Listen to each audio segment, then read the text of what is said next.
Magandang araw po sa inyong lahat mga kababayan at welcome back dito po sa PNR at eto nga mga karibyo natin. Eto na, resign na. Breaking news, kapapasok lang, finish na, pumalag na, BP Sara.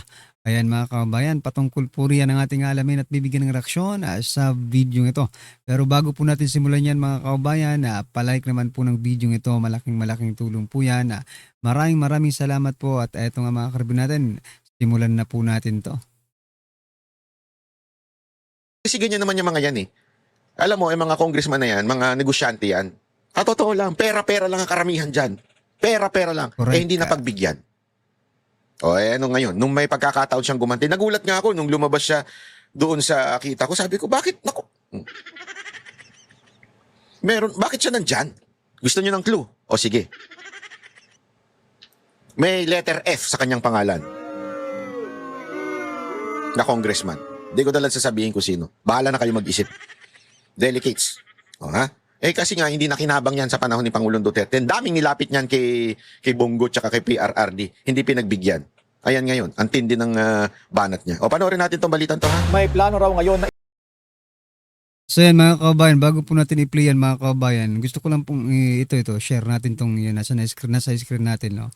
Si Lovely Granada mga kababayan, biruin nyo, Lovely Granada isinisisi sa ilang personalidad kung bakit uhaw sa dugo ang ilang kabataang sangkot sa krimen. Aray ko po. Ano pa ba? Nasa tamang pag-iisip pa ba itong si Lovely Granada? Bakit mo naman isisisi sa iba? Kung ang dapat managot ay yung mga parents nila, di ba? Ito, pakinggan muna natin itong mga kababayan. Gusto ko lang itong bigyan ng reaction. Hilig sa kel-kel. Yes, maraming factors kung bakit ang mga kabataan ay nagiging marahas. Pero kung ang mga tulad ni Robin Padildo or Kiko Barzaga and Duterte and gang ang pinapalakpakan ninyo, naku, magtataka ka pa ba kung may mga batang be like, gusto kong maging tulad ni Robin, magaling sa barilan. Gusto kong maging tulad ni Duterte, mamumugot din ako ng ulo ng presidente. Diba? Idol niyo ba naman? Laging uhaw sa dugo. Anong pinagsasabi nitong hinayupak na ito, mga kababayan? Gusto lang talaga nitong magpasikat. Hindi ko alam kung bakit pinipick up ito ng mga mainstream media. Sino ba talaga si Lovely Granada, mga kababayan? Diba? Yung mga sinasabi niya ba, may mga katuturan kaysa sa mga sinasabi ng iba? Diba? Logically. Bakit mo isisisi kay former President Duterte? Bakit mo isisisi kay Robin Padilla? Si Senator Robin Padilla nga ngayon diba? Ang parang gumagalaw para ma-revise siyang batas na yan Tapos isisisi mo pa sa kanya. Kay Kiko Pangilinan hindi mo isisisi, hinayupak ka. Sa parents ng mga magulang hindi mo isisisi dahil isisisi mo sa iba. Anong klaseng utak to mga kababayan? Hay nako. Dito tuloy tayo kay Kel-kel. Ito, pasok. ibalik si Congresswoman at dating Pangulong Gloria Macapagal Arroyo bilang House Speaker. Ang umunoy motibo ng kudeta, isalba sa impeachment si VP Sara.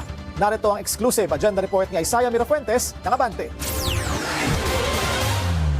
Umuugong na naman ang usapin ng kudeta sa Kamara at paraan di umano ito para mailigtas si VP Sara sa impeachment. Ayon sa mapagkakatiwalaang source ng Billionaire News Channel, nabuko ang pag-uusap ni dating Pangulo at Pampanga 2nd District Representative Gloria Macapagal Arroyo at Vice President Sara Duterte. Matatanda ang taong 2018 nang magkaroon din ng tensyon sa Kamara. Bago kasi magsimula ang sona ni dating Pangulong Rodrigo Duterte ay nagbotohan ng mga mambabatas na patalsikin si Noy Speaker Pantaleon Alvarez. Si Arroyo ang pumalit at malakas ang ugong noon na si VP Sara na nooy Davao City Mayor ang nasa likod ng pagpapatalsik kay Alvarez. 2022 naman nang manalo ang unity team ay pumorma umano si GMA na muling maging speaker. Pero si Martin Romualdez ang nakakuha ng basbas ng palasyo. Ayon sa aming source, itinutulak muli ni Duterte si Arroyo bilang speaker. Kaya lang, 160 votes ang kailangan para mapatalsik ang kasalukuyang speaker na si Bogie D. At hindi para umabot sa 30 ang nagpahayag ng suporta sa umano'y balak na kudita. Kita ninyo yung mga balibalita? Actually, sabi ng nakapapanood ko ito sa bilyonaryo nagsimula. Alam naman natin ang karakas ng bilyonaryo. Correct. Hindi sa Pero alam mo, pag may matinding gustong ipalabas, laging sa bilyonaryo nagsisimula. Hindi nyo napapansin? Parang sila lagi ang nagpapaputok ng balita. Kasi duda ako sa mga Ito mga kababayan, sabi naman po dito, mga kasama ni BP Sara maaaring i-contempt kapag tumanggi silang tumistigo ayon kay Adjong at Tulosa. Ayan mga kababayan. Dito pa lang nagpapasaring na sila mga kababayan that the power of contempt ay gagamitin na naman po nila. So, gaya ng ginawa nila nung nakaraan, di ba? Ang daming na contempt. So, maybe ngayon, tingnan natin sa impeachment ni BP Sara kung mayroon din bang mako-contempt mga kababayan. Mga ganyan eh. Yung may mga nagpapaputok ng balita. Kung may nagpapaputok ng balita, may pumupondo. Hindi ko alam kung ito ay ganon. Pero, basta ang sigurado ko, may nagpapaputok lagi ng balita. At lagi, kadalasan, nagsisimula sa Bilyonaryo News Channel. Hindi ko alam kung sila ba ay pinupondohan ng someone. Hindi natin alam. Pero, ang sigurado akong balita ay ang kanilang packaging dito sa balita na ito. Gusto kasi ni BP Sara Duterte na matigil ang impeachment. Okay? Yan ang kanilang parang bagang bentahe. Para bagang sinasabi nila, ay ginagawa o desperado na si BP Sara Duterte na itigil ang impeachment to the point yung kanyang desperation ay palitan ang leadership ng Congress. Parang ganun ang sinasabi nitong balita na to. Pero may pansinin ninyo panoorin natin. Sa mensahe ni Caloocan City Representative Ege Erisa sa BNC, duda siya na magtatagumpay ang leadership shake-up dahil hawak umano ng kasalukuyang liderato ang biyaya. Yun lang. O dyan pa lang. Una, tama yung kanyang punto. Hindi, mahirap. Kasi iba yung dati. Bakit sinasabi nung iba? Bakit yung panahon ni Pangulong Duterte napalitan yung speaker? Remember, anak pa rin si BP Sara Duterte noon. Ito mga kababayan, pasadahan muna natin itong si Representative Zia Alonto Adjong. Sabi niya dito, ang taong bayan invested so much in the issue of impeachment. What? Parang kayo lang naman No? Wala na kayong Actually, tanungin mo yung tao. Yung ordinaryong Pilipino hindi ko alam kung sinong taong bayan yung sinasabi mo. Pero yung mga ordinaryong tao, yung mga ordinaryong Pilipino, doesn't care. No? Wala silang pakialam sa impeachment. Ano ang mayroon silang interest? Saan sila nagkaka-interest mga kababayan? Sa flood control scandal. Sa flood control investigation. Doon po sila nagkaka-interest. Pero kung sasabihin mo na sa impeachment, nako, mahirapan ka, Adjong. No? Magpa-survey nga kayo, mga kababayan. No? Lumabas na yun sa survey. Hindi lang pinipick up masyado ng mainstream media. Diba? Sinasabi doon na mas interesado ang taong bayan kesa po, mas interesado ang taong bayan sa flood control issue kesa po dito sa impeachment na ito. Pero ini-insist po ni Adjong, si Adjong, ini-insist niya po mga kababayan na ang taong bayan ay mas interesado pa dito po sa impeachment ni BP Sara. Ang mga interesado lang naman dyan yung mga politiko, mga kababayan. Grabe. So may power siya nun. Ibig sabihin, talagang kakayanin niya. This time, walang pera. Alam naman po natin. Alam po natin na mukhang pera ang mga congressman.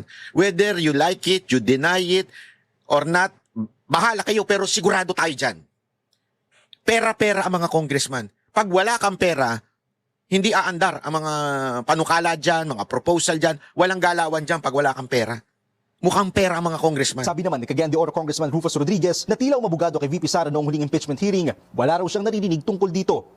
Pero para kay Kita niya mga yan Ito mga to hindi kakampi ni BP Sara Duterte. Pero una, si Erice malabo. Ito naman, hindi rin to kakampi. Although, sabi nung iba, nagbago na daw ito. Still, wala din siya naririnig. Di ba? Deputy Minority Leader Antonio Ito, imposible. Imposibleng kakampi ito. Alam na natin ang karakas nito kung saan galing itong bundok. Di ba? Alam na natin yan. Nino, hindi na bago ang usapin ng kudita. Wala naman ngayon. Ang linaw, wala naman. Ito pa isa mga kababayan. Isa pang bangag din ito yata yan Yan na. Si Mike Abe mga kababayan, bangag din yata ito. Sabi po dito, Mike Abe, korupsyon sa flood control nagsimula noong 2016 sa panahon ni Duterte. Kung nagsimula po ito sa panahon ni former President Duterte, di sana yung inutang niya, hindi lang ganyang kaliit, di ba? Nalalakihan na kayo sa inutang ni former President Duterte. Tapos may flood control. Sino maniniwala sa inyo? Dapat yung utang ni former President Duterte, kahit may sabihin na natin kahit walang pandemic. Kaso nga may pandemic rin nun no? O dapat kaliwat kanan yung utang. O pasok ng pera. Sige kayo nang bahala dyan. Deliveran nyo na lang ako ng maleta. Okay? Pero walang nangyaring ganun. So, what I'm trying to point out, if you have accusation, Mr. Abe, can you please provide a justification? No, mahirap po yung ganyan mga kababayan, no? Na pag naisipan mo, sige, babanat ako ngayon kahit walang 'di ba? Ebidensya kahit wala sa balita. Magbase lang tayo sa mga balita mga kababayan. Pero kung si Auntie Claire ang tatanungin mo, talaga mga kababayan, talagang sasabihin ng Auntie Claire, baka nga sa panahon pa na mayor si former President Duterte, doon pa nagsimula ang flood control scandal na yan. Diba? Ay, naku, ito talagang mga listang ano din to Ngayon, ito yung mga mahilig mag-invento ito yung mahilig magpalabas ng kung anong balita Pero ngayon, wala naman. Di ba? Wala naman. Parang, saan galing yan? Previously, merong ganyan, di ba? And openly, yung may isang party from the majority na nagpapahiwatig din gano'n. Pero I think that was settled nung release ng DBM, yung budget para sa mga projects ng mga congressman. At kung may kudita man, Kung magpapalit man ng speaker, as a rule, sino man ang maging speaker, ibig sabihin yung may numero ng mayorya, generally ay yung may basbas ng presidente. Yan. Kung papalitan ng speaker nang walang basbas ng presidente, pinapakita lang dito na lame duck na talaga. Hindi, which is totoo naman May basbas talaga ng presidente. Imposible talaga Noon kasi, kaya napalitan through Gloria Macapagal Arroyo, dahil nandun si VP Sara Duterte. Alam naman natin, anak siya ni Pangulong Duterte, talagang susunod sa kanya. Di ba? Ganon kapangyarihan si VP Sara noon, matikas si VP Sara noon. Ngayon, walang-wala siyang kapangyarihan. So, correct mga kababayan. Pero ito mga kababayan, nagustuhan ko po yung niya dito, yung post ni Ma'am, no? Ni Ma'am Sosette Doctolero, GMA head writer, head writer po ng GMA mga kababayan. Sabi niya po dito, walang trilyon okay? Walang trilyong flood control ghost project si Sara. Wala rin siyang bilyong insertion sa national budget. Pero si Sara ang ini-impeach. Kita nyo na yan. Anong kalukuhan yan mga kababayan, no? Ako natutuwa lang ako kasi hindi lang pala tayo ang nakakakita mga kababayan that VP Sara doesn't deserve to be impeached, no? Mas impeachable pa nga si President Bongbong Marcos Jr. kaysa kay VP Sara no? So we are happy na meron mga personalities coming from mainstream media na nagsasabi pa rin ng katotohanan, no? Although hindi nga lang sila makapagsalita kasi hindi naman sila mga anchor, but still they can meron naman tayong freedom of expression mga kababayan. Alright? Yan mga kababayan. So, napaka-imposible nito. Etong balita na ito, halatang may pinapahiwatig na iba. Para bagang sinasabing desperation ni VP Sara Duterte ito. Ang nakaupo sa Malacanang. hinihingi ng BNC ang panig ng kampo ni Speaker D pero wala pa itong sagot sa ngayon. Kung sakaling mapatatalsik ang kasalukuyang House Speaker, base sa konstitusyon, walang kakayahan ng bagong Speaker na pahintuin ang mga nakabimbing impeachment complaints. Isa pa yan. Paano mo walang kakayahan daw ang speaker na pahintuin ng impeachment. So paano ang motibo na yun? Pero kaya niyang maimpluwensyahan ang magiging takbo at kahihinat na nito. Paano? Paano niya ma-impluwensyahan? So kahit ilagay si Gloria Macapagal Arroyo dyan, nakakampi ni VP Sara Duterte, halimbawa lang, hindi naman kayang impluwensya ni Gloria yung mga congressman na, wag niyo impeach si VP Sara, kailangan mo ng ganire. Money talks sa Congress. Money talks. Hindi yan madidiktahan lang. Money talks.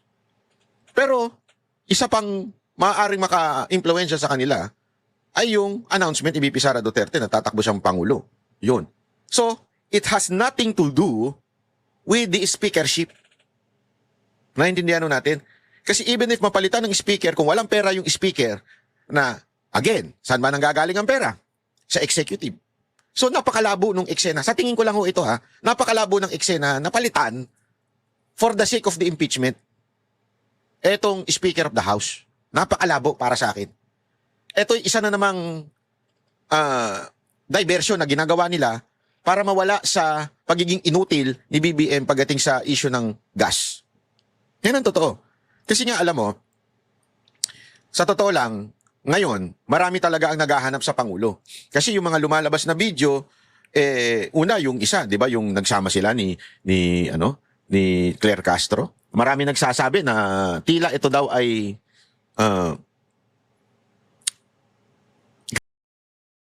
Ito na naman mga kaubayan, nako.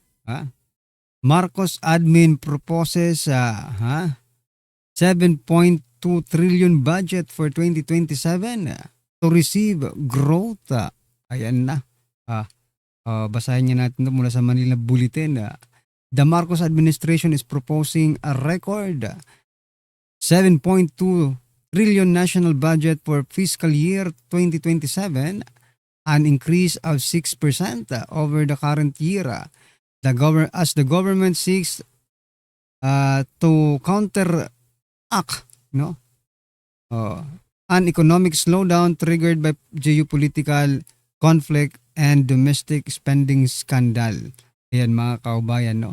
Dinadahilan na naman po nila yung mga kaguluhan. Pero sige, according to National Budget Memorandum number 158 issued by the Department of Budget and Management, the proposed spending, mga kaubayan, the proposed spending plan is 407 billion higher than the 6.793 trillion allocated for 2026.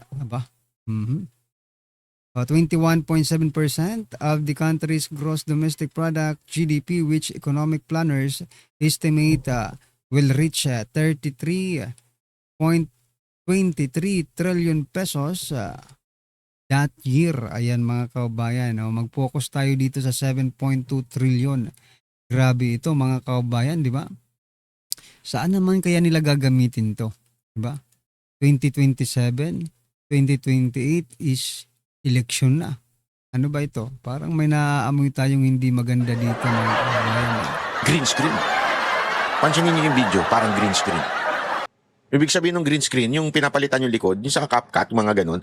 Hindi kasi, baka sabihin nyo, pulidong-pulido. Naku po, gusto nyo, mapunta ako ngayon sa Japan eh. Ngayon na ngayon din eh. Dami nga nagsasabi, ganda daw ng studio ko. Hindi ko studio yan.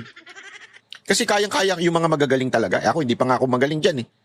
Yung kayang pantayin yung shadow, yung ilaw, para magmukha talagang totoo. So marami nagsasabi, lalo na yung mga eksperto, na ito daw ay green screen lang. Okay? Kaya ngayon, marami din nagtatanong na bakit tila hindi talaga lumalabas si BBM. Speaking of BBM, mga kabayan, ito sa Anteclair, sabi po dito, ang negative 13 trust rating nakuha ni PBBM ay resulta ng laganap na fake news. Ang galing naman ni Anteclair. Dahil sa fake news, nag-negative 13. You know what, mga kabayan? Ito mainstream media, mga vloggers ni BBM, masasabi ba nating fake news mga sinasabi nila? Yes, kayo mismo ang nagpapalaganap ng fake news eh. Diba? Kaya bumababa. Maybe dapat ikaw ang sisihin Claire Castro, sa pagbaba ng ng ratings ng Pangulo. Kasi ikaw mismo ang nagpapalaganap ng fake news. Kung magpalaganap man ng fake news ang taong bayan, maka-counter ninyo kasi nandiyan kayo sa media, nandiyan kayo sa communication, di ba? You can easily counter. Pero pag kayo ang nagpalaganap ng fake news, wala pong yung taong bayan kung di accept lang, di ba? Mag-comment man pero hanggang comment lang mga kabayan. So maybe, hindi lang talaga maybe, talagang ikaw tama itong sinasabi mo dahil sa fake news mo. Dahil sa fake news mo kaya ito bumaba ng negative 13. Sige pa, mag-fake news ka pa. Siraan mo pang mga Duterte para lumagapak na ito sa negative 100, no? aantayin namin yan hanggang 2028. Negative 50, masaya na kami dyan mga kababayan. No? Anyway, ano po ang inyong masasabi dyan mga karibin natin? Just comment down below at syempre wag pong kalimutang i-like ang video ito. Malaking tulong po yan. Maraming salamat po.